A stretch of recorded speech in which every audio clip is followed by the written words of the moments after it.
As world leaders gather for the G20, the elephant in the room will be how to deal with a second Donald Trump term.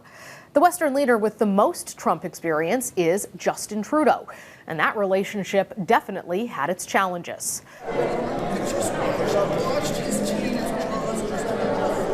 From Trudeau being overheard making fun of the president to Trump publicly calling the prime minister a, quote, far-left lunatic. How will this relationship fare a second time round? A poll taken just before the U.S. election shows what Canadians think. When asked which Canadian leader would work best with Donald Trump, 38% said Pierre Poilievre, 23% said Justin Trudeau. I sat down earlier with Georganne Burke of Republicans Overseas to get her thoughts on how Washington and Ottawa will get along when Trump returns to office. Georganne, thanks so much for joining us. Nice to see you. We haven't chatted since election night. That is true. Glad to be back.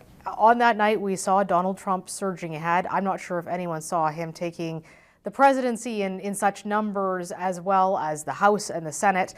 This is kind of like the Republican dream to do whatever they want. And Canada, of course, is going to have to deal with this government. I know you advise a lot of senior conservatives too, including Pierre Poilievre, who you're close to.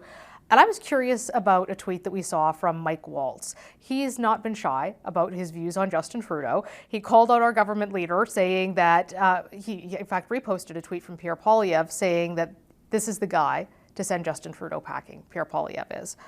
What was your reaction to that post? I could not agree more, number one. And I think it's interesting. It's unusual for an elected official in another country to comment about an elected official, especially the leader of another country. But obviously it's weighing on the minds of American Republicans, particularly because of a couple of issues, one being the border, the other being defense. Beyond that, Canada's never been a worry to the United States. It's an ally, it's a neighbor, but they're very concerned about what they see as a lack of attention to those two issues, and they're very important to this new president and to the people who support him, like Mike Waltz. And you're hearing it since the election, absolutely. Right? Tom, we were just speaking with Dominic LeBlanc, who of course is our public safety minister, about what Tom Homan has said coming out, and he's naming Canada very specifically. We're used to the Mexican border being identified. Now it's the Canadian border. I want to get more in depth in that in a second, but just looking through cabinet, there's not a lot of friends of Canada, one might say, in this cabinet. We spoke to Fen Hampson, who is an expert in Canada-U.S. relations, and he really says that this could potentially be difficult for the government to negotiate with. I don't know how you define who friends of Canada are, or how he does. I would say that I don't want Canadians to take this the wrong way, but Canada doesn't weigh on the minds of average Americans every day, and therefore not on their elected officials. However, the people who are come from border states, like Tom Homan, who's from West Carthage, New York, which is my old stomping grounds, and Kristi Noem, who's from South Dakota, again a border state. These are two people that are going to be very involved with border policy, and they're very aware of Canada. Not in a negative way, in the sense that he grew up in Alexandria Bay area, so it was a positive thing for him. But they're worried about some of the stats that they're seeing coming out of the Canadian border situation, that it worries them, and they want a government that's going to take those problems seriously. So if I were advising our current government, I would say take those things seriously, because if you don't, there will be a price to pay in terms of your relationship with the U.S. Georganne, what do those consequences potentially look like if Canada doesn't pull up our pants on border policy and defense spending? If we don't do something about the border, and I mentioned before, we also have an issue around defense spending, those are areas where Trump believes in using tariffs a little bit for punishment.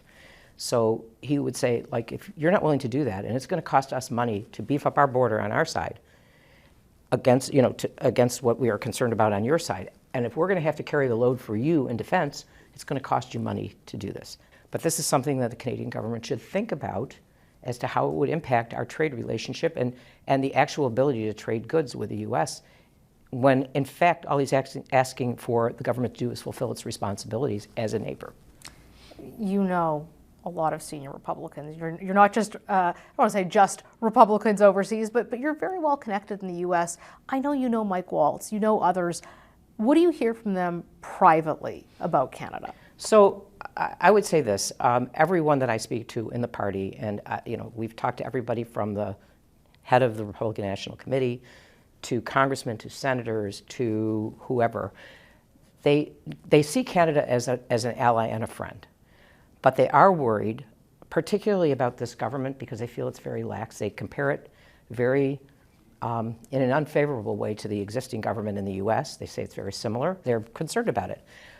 But the country itself and the people from Canada, they have a lot of affection for and a lot of friendship for the country. That's not going away. We've seen the Conservatives comment, obviously, a lot on law and order. They've been critical of defense spending, but they haven't been willing to commit to the 2% that the U.S. wants.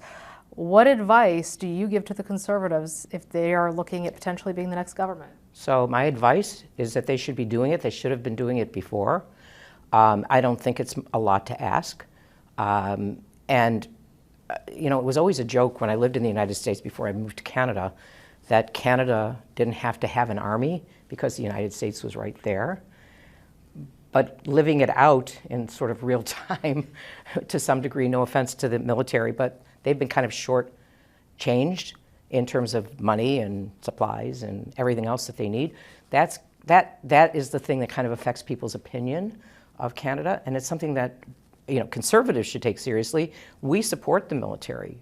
We believe that the military is important. We know that Canada has a responsibility to defend. Canada's always been an ally. Canada's fought in wars next to the U.S. as ally. So it's mystifying to Americans why that would have changed. I think the smartest thing for our conservatives to do is to re-up on their previous views of the military and spend what they should be spending. I think it's not much to ask. 2% of their GDP is not a lot. Folks have been watching Donald Trump's pick for cabinet.